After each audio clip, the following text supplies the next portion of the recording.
வணக்கம். நான் உங்கள் பிரியாளவன். யவனராணி, அத்தியாயம் 6. வனப்பு, சிரிப்பு, உச்சரிப்பு.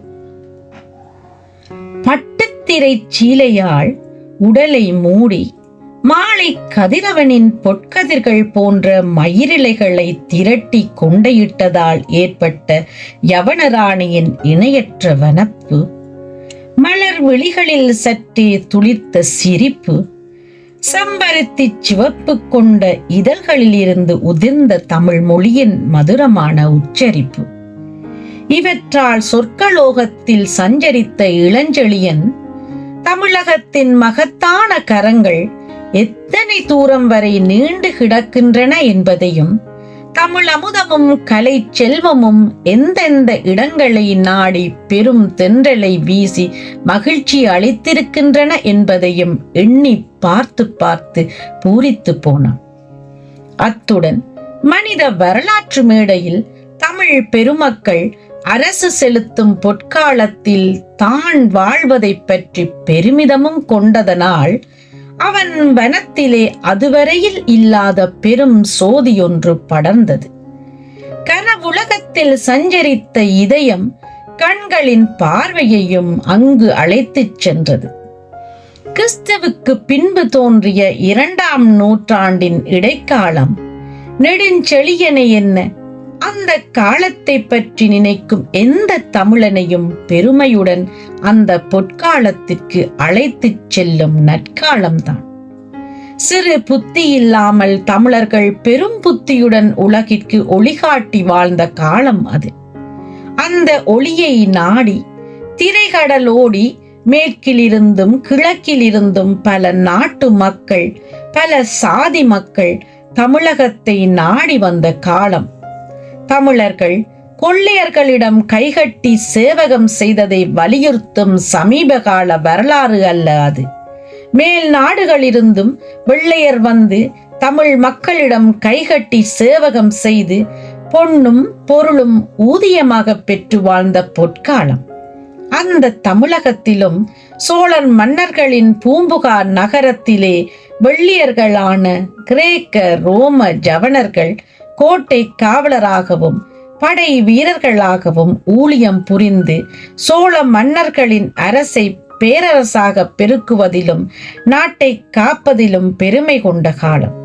தமிழகத்தின் கடலில் இருந்து வீசிய தென்மேற்கு பருவக்காற்று இப்பலாஸ் என்ற கிரேக்க கடலோடியை பத்திரமாக மிளகு விளையும் தமிழகத்தின் மேற்கு பகுதிக்கு கொண்டு வந்து சேர்த்ததால் அந்த பருவக்காற்றுக்கே இப்பலாஸ் என்ற பெயரை மேல்நாட்டவர் சூட்டி தமிழகத்தை கொண்டாடிய காலம். தமிழர் செய்ததெல்லாம் சரித்திரத்தில் பொறிக்கப்பட்ட சிறப்பான காலம். பெரும் சாம்ராஜ்யமான ரோமாபுரி பேரரசே வருஷா வருஷம் 4,86,979 ஆங்கில பொன்களுக்கு சமமான 5.5 கோடி சிஸ்டர்களுக்கு தமிழர்களிடமிருந்து சரக்கு வாங்கி அத்தனை பொற்காசுகள் தமிழகத்திற்கு பிரதி வருஷமும் போனால் சாம்ராஜ்யம் ஓண்டாட்டியாகி விடுமே என்று கலங்கிய காலம். அப்படி கலங்கிய போதிலும் தமிழகத்திலிருந்து கிரேக்க ரோம வணிகர்கள் வாங்கிய சரக்குகள் அந்த நாடுகளில் 100 மடங்கு அதிக விலைக்கு விற்றதால் அந்த வாணிபத்தை யவன அரசர்கள் தடுக்க முடியாமலும் திண்டாடிய காலம். இப்படி பொருட்சிறப்பாலும் கலைச்சிறப்பாலும் தமிழகம் நிகரற்று விளங்கிய மகோன்னத காலம். அந்த காலத்தையும் அந்த காலத்தில் காவிரி பூம்பட்டினம் இருந்த செழிப்பையும் எண்ணி கனவில் ஆழ்ந்துவிட்ட இளஞ்செழியன், இந்த காவிரி பூம்பட்டினமா யவனர் கைகளுக்கு மாறப்போகிறது என்று திகைத்ததல்லாமல், மாற்றார் கைகளுக்கு பூம்புகார் மாறினால் மக்கள் கதி என்னவாகும் என்பதை நினைத்து பெரும் திகிலும் கொண்டான். அப்படி புகாரை மாற்றார் கை கொள்வதால் விளையக்கூடிய அபாய நிலைமையும் அவன் கண் முன்னால் எழுந்து நிற்கவே பொன்னை பற்றி அவன் கவலைப்படவில்லை, பொருளை பற்றி கவலைப்படவில்லை. தான் பிறந்த இந்த மண்ணை பற்றியும் தன்னுடன் வாழ்ந்த தமிழ் பெருமக்களை பற்றியுமே கவலைப்பட்டான். பூம்புகார் பொன்னை ஒரு பொருளாக மதிக்காதிருந்த காலம் அது. அகநகர் வியன் முற்றத்து சுடர்நுதல் மடநோக்கின் நேரிலை மகளிர் உணங்குணா கவரும் கோழியறிந்த கொடுங்காட் கனங்குலை என்று பட்டினப்பாலை ஆசிரியரே வியந்து நிற்கிறார். அகன்ற வீட்டின் முன் தாழ்வாரத்தில் உலர்ந்திருக்கும் உணா என்ற நெல்லை தின்னவரும் கோழிகளை ஓட்ட ஒளி சுடர் போன்ற அழகிய நெற்றிகளையுடைய பூம்புகார் பாவையர் கனத்த தங்கத்திலான தங்கள் காதணிகளை கலற்றி கூழாங்கற்களைப் போல் எறிவார்கள் என்று உருத்திரங்கண்ணனாரே வியந்து பாடிய காலத்தில் பொன்னுக்கு மதிப்பேது? கோழி ஓட்டும் கூழாங்கற்கள் அல்லவா உலகத்தார் பெருமதிப்பு காட்டிய பொற்கட்டிகள்.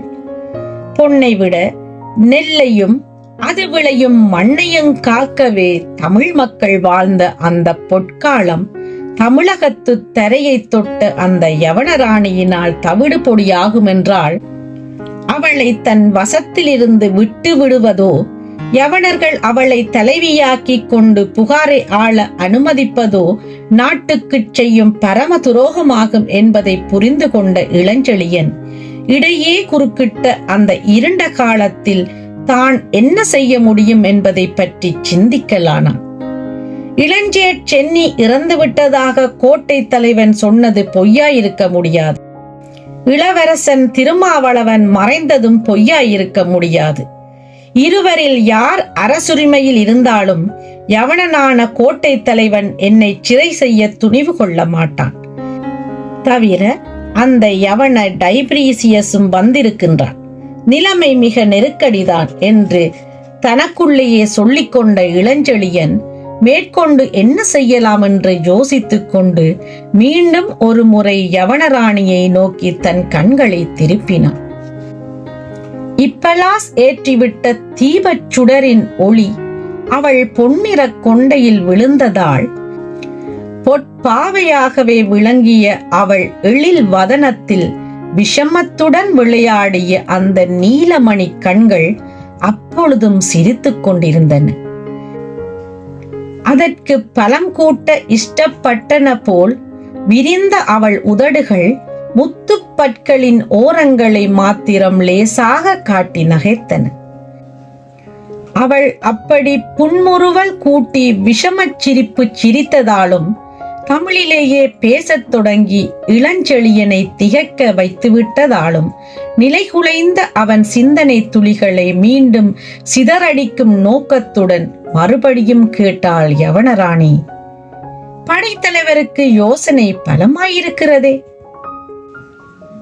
அந்த வார்த்தைகள் நல்ல தமிழில் பேசப்பட்டாலும் உச்சரிப்பு சற்று கொச்சையாக இருந்ததன் காரணமாக கிள்ளை மொழி போல் வெளிவந்ததாலும் அவை கிளப்பிய அதிர்ச்சியால் ஒருமுறை உடல் சிலிர்த்த இளஞ்செழியன் மெல்ல தன்னை திடப்படுத்திக் கொண்டு, படைத்தலைவனா? நான் படைத்தலைவன் என்று உங்களுக்கு எப்படி தெரியும் என்று சற்று மூர்க்கத்துடனேயே வினவினான். யவனராணி ஜலதரங்கத்தின் ஸ்வர யாழங்களைப் போல கலகலவன இன்பமான நகைப்பு ஒளிகளை உதிர்த்தாள். இப்பொழுதுதானே இப்பலாஸ் தங்களை படைத்தலைவர் என்று அழைத்தான். சற்று முன்பாக கோட்டை தலைவனும் தங்களை அப்படித்தானே அழைத்து விட்டு போனான் என்று கூறினான். கோட்டை தலைவன் அழைத்தானா? உங்களுக்கு எப்படி தெரியும் அது? இளஞ்செழியன் கேட்டான் ஆச்சரியம் ததும்பிய குரலில். ஏன் தெரியாது? எனக்குத்தான் உங்கள் மொழி தெரியுமே என்றாள் யவனராணி. அதற்கு சொல்லவில்லை. நீங்கள் அப்பொழுது மயக்கமாயிருந்தேனே, எப்படி வார்த்தைகள் காதில் விழுந்தன என்று கேட்கிறீர்கள். ஆம், முழு மயக்கமில்லை, பாதி சுயநினைவு இருந்தது. பின்னே பேசவில்லை? உங்களை அடைத்த கவசத்தில் வாயும் கண் பகுதிகளும் திறந்திருந்தனவே. உண்மைதான், நான் பேசியிருக்கலாம், ஆனால் பேச இஷ்டப்படவில்லை. ஏன்? நான் பேசியிருந்தால் நீங்கள் இப்பொழுது என்னுடன் பேசிக்கொண்டிருக்க முடியாது படைத்தலைவரே. யவன வீரர்கள் உங்களை இங்கேயே வெட்டி போட்டு இருப்பார்கள். இதை கேட்ட இளஞ்செழியன் பெரிதாக நகைத்து, யவனராணி, இளஞ்செழியனை நீங்கள் இன்னும் சரியாக புரிந்து கொள்ளவில்லை என்று கூறிவிட்டு, வந்த யவன வீரர்கள் 4-5 பேர் நடந்ததை கவனித்தீர்கள் அல்லவா என்று சற்று அலட்சியமாகவும் வினவினார். யவனராணி உடனே பதில் சொல்லாமல் மயக்கமான பார்வையொன்றை அவன் மீது வீசியதோடு ஒரு முறை இதழ்களை கூட்டி பிரித்து சிரிக்கவும் செய்தாள். உங்கள் வீரத்தை பற்றி எனக்கு சந்தேகமில்லை படைத்தலைவரே. நீங்கள் கோட்டை தலைவன் கழுத்தில் கத்தியை வைத்து பயமுறுத்தி விரட்டியதையும் முழுக்க பார்க்க முடியாவிட்டாலும் அரை மயக்கத்தில் உங்கள் சொற்கள் மிக தெளிவாக கேட்டன. ஆனால் ஒன்று மட்டும் நிச்சயமாக நம்புங்கள், நான் அந்த வினாடியில் வாய் திறந்து 2 வார்த்தைகள் பேசியிருந்தால் கோட்டை தலைவன் உயிரை பற்றி மற்ற யவனர்கள் கவலைப்பட்டிருக்க மாட்டார்கள். 4 ஈட்டிகள் ஒரே காலத்தில் உங்கள் உடலில் பாய்ந்திருக்கும். அப்படி இந்த உடலை சின்னா பின்னப்படுத்த எனக்கு இஷ்டமில்லை என்று சொல்லிக்கொண்டே அவன் அருகில் வந்த யவனராணி அவன் தோள்களில் தன் 2 கைகளையும் வைத்து அவன் கண்களுடன் தன் கண்களை சில வினாடிகள் உறவாட விட்டான். அந்த நீலமணி கண்களின் மாயாயாளம் எத்தனை மகிமை வாய்ந்தது என்பதை அந்த சில வினாடிகளில் புரிந்து கொண்டான் இளஞ்செழியன். கடலை விட ஆழமான அந்த கண்கள் ஏதோ பெரும் காந்தம் போல் சோழர் படை தலைவனை கவர்ந்து நின்றதால் அவன் அசையக்கூட சக்தி இல்லாதவனானான். அந்த சில வினாடிகளில் அவன் சிந்தனையிலிருந்து பூம்புகாரில் பெரும் கோட்டை வாயில்கள் மறைந்தன. தமிழர் பெருமை மறைந்தது. மணிவண்ணன் கோட்டமும் மறைந்தது. புகாரின் 2 புறங்களிலும் ஒளிவிட்டு பெரும் நீர்ப்பரப்புடன் ஜொலித்த சூரிய குண்டம், சோமகுண்டம் எனும் 2 ஏரிகள் கூட மறைந்தன. தெரிந்தவை 2. சூரிய குண்டத்தையும் சோமகுண்டத்தையும் விட அதிகமாக ஒளிவிட்டு கொண்டிருந்த அந்த 2 கண்கள், அழகிய இமைகளுக்கு கீழே ஒளிவிட்ட அந்த நீலமணி கண்கள், அவற்றின் அழகை பருகி பருகி மயங்கிய இளஞ்செழியனை நோக்கி மதுர மொழிகள் மீண்டும் உதிர்ந்தன. படைத்தலைவரே, இந்த உடலை சின்னா பின்னாப்படுத்த என் உள்ளம் இடம் தரவில்லை. ஏன் என்பதும் எனக்கு தெரியவில்லை. என்னையும் மீறிய சக்தியால் தான் உம்மிடம் பிணைக்கப்பட்டிருக்கிறேன். நம்மை பிணைத்திருப்பது விதி. அதிலிருந்து நீங்களோ நானோ கலன்று கொள்ள முடியாது என்று ஏதோ சொப்பனத்தில் பேசுவது போல் பேசினாள் யவனராணி.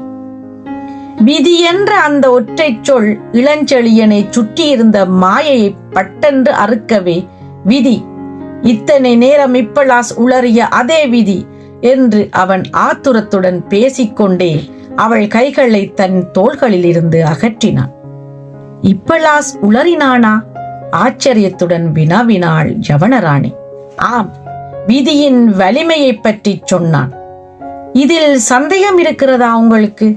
சந்தேகமில்லை. விதியை நான் நம்பவில்லை. நம்பவில்லையா? அடியோடு நம்பவில்லை. ஏன்?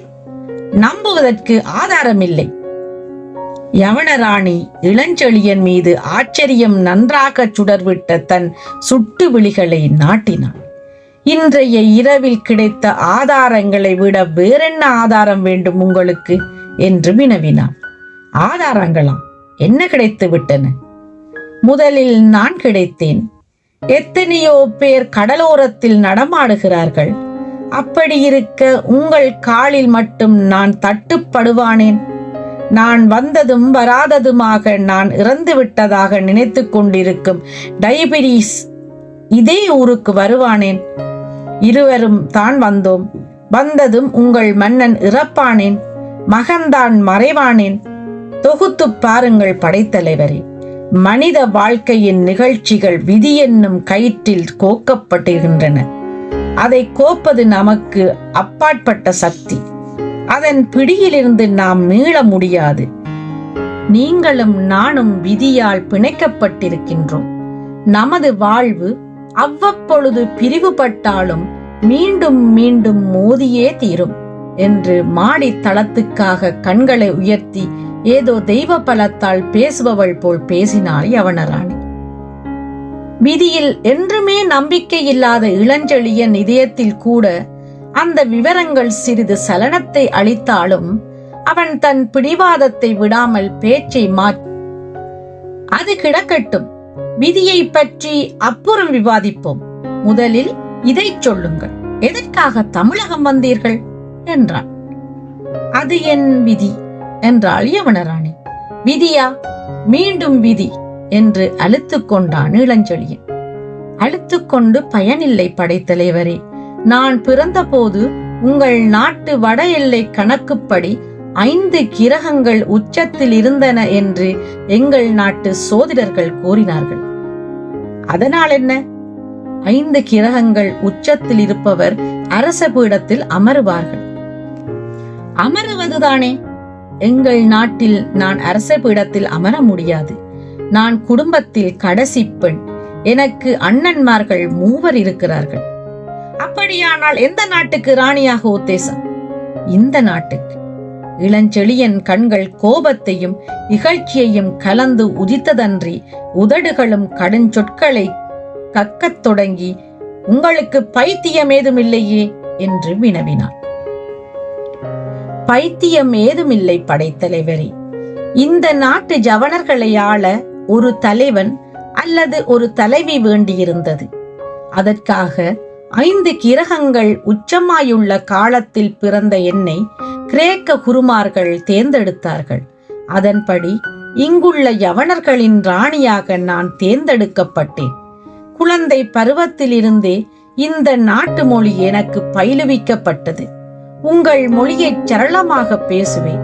இங்குள்ள பழக்க வழக்கங்கள் நான் நன்றாய் அறிவேன். சரியான வயது வந்து விட்டதால் என் பெற்றோர் என்னை இங்கு அனுப்ப கப்பல் தயாரித்து தகுந்த துணையுடன் அனுப்பினார்கள். துணை கப்பல்கள் வந்ததாக தெரியவில்லையே. டைபீரியஸ் இருக்கும் போது துணை கப்பல்கள் எதற்கு? அவனே பெரிய துணைதானே. அப்படியானால் உங்கள் கப்பல் உடைய காரணம்? காவிரிப்பூ பட்டினத்திற்கு 3 காதம் இருக்கையில் கொள்ளை கப்பல்கள் எங்களை வளைத்துக் கொண்டன. பந்தங்கள் பூட்டிய எரி அம்புகள் ஆயிரக்கணக்கில் எங்கள் மரக்கலத்தில் மீது வீசப்பட்டன. மரக்கலம் தீப்பிடித்து பக்கவாட்டில் இருந்த வைர மரங்கள் வெடித்தன. வீரர்கள் பலர் விஷ அம்புகளுக்கு இரையாகினார்கள்.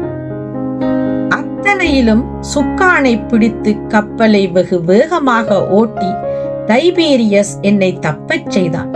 வெடித்த ஒரு மரத்துண்டில் என்னை பிணைத்து மிதக்க விட்டான். கடைசியாக ஒரு முறை அவனை பார்த்தேன் என்று யவனராணி உணர்ச்சி பெருக்கால் வார்த்தைகளை நிறுத்திவிட்டு மீண்டும் தொடர்ந்தார். ஆம், கடைசி முறையாக பார்த்தபோது கப்பல் பெரும் ஜுவாலையுடன் எரிந்து கொண்டிருந்தது. அதன் நடுவே நெருப்பினால் சூழப்பட்ட போர் தேவதையைப் போல் டைபீரியஸ் நின்று கொண்டிருந்தான். கப்பல் வெடித்து நீரில் ஜுவாலையுடன் இறங்கிய போது டைபீரியஸும் அத்துடன் இறங்கினான். நான் கண்களை மூடிக்கொண்டேன். கடலில் அலைகள் என்னை இழுத்துச் சென்றன. அந்த டைபீரியஸ் உயிருடன் கரை சேருவான் என்று எனக்கு எப்படி தெரியும்? தெரியாது படைத்தலைவரே, தெரியாது. ஆனால் ஒன்று தெரியும், குருமார்கள் சொன்னது பொய்யாகாது என்று தெரியும். எங்கள் யவன குருமார்கள் சொன்னது எப்படி பொய்யாகும்? என்ன சொன்னார்கள் குருமார்கள் என்றான் இளஞ்செழியன். இந்த மண்ணை மிதித்த தினத்திலேயே இங்குள்ள யவனர்களுக்கு நான் ராணியாவேன் என்று சொன்னார்கள் என்றாள் யவனராணி. அடுத்தபடி என் ஆணையில் இருந்து யாரும் தப்ப முடியாது என்று சொன்னார்கள். இதை கேட்ட இளஞ்செழியன் பெரிதாக நகைத்துவிட்டு யவனராணியை நோக்கி, குருமார்கள் சொன்னது தவறு, நான் தப்புவேன் ராணி, இதோ இருக்கிறது என் வாள் என்று சொல்லிக்கொண்டே மஞ்சத்தில் கிடந்த வாளை எடுத்து இடையில் கட்டிக்கொண்டு, ராணி புறப்படுங்கள் என்று அவள் கையை பிடித்தான். எங்கு புறப்பட வேண்டும் என்று வினவினாள் ராணி. எந்த யவனனும் உங்களை கண்டுபிடிக்க முடியாத இடத்திற்கு கொண்டு போகிறேன் என்று அவளை இழுத்தான். அடுத்த கணம் இப்பலாஸ் பெரிதாக நகைத்தான். ராணியும் அவனுடன் சேர்ந்து நகைத்தான். அந்த இருவர் சிரிப்புக்கும் காரணம் தெரியாமல் மலைத்த இளஞ்செழியனின் இதயம் கோபத்தால் அதிகமாக துடித்தது. அந்த துடிப்புக்கு தாளம் போடுவன போல் மாளிகைக்கு வெளியே இருந்த சாலையில் குதிரைகளின் காலடிகள் பலமாக கேட்டன.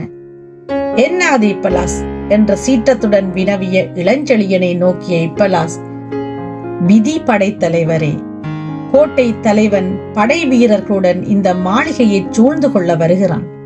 அவன் காலையில் வருவதாக சொல்லி போனானே என்று நினைக்கிறீர்களா? அது ஏமாற்று வித்தை.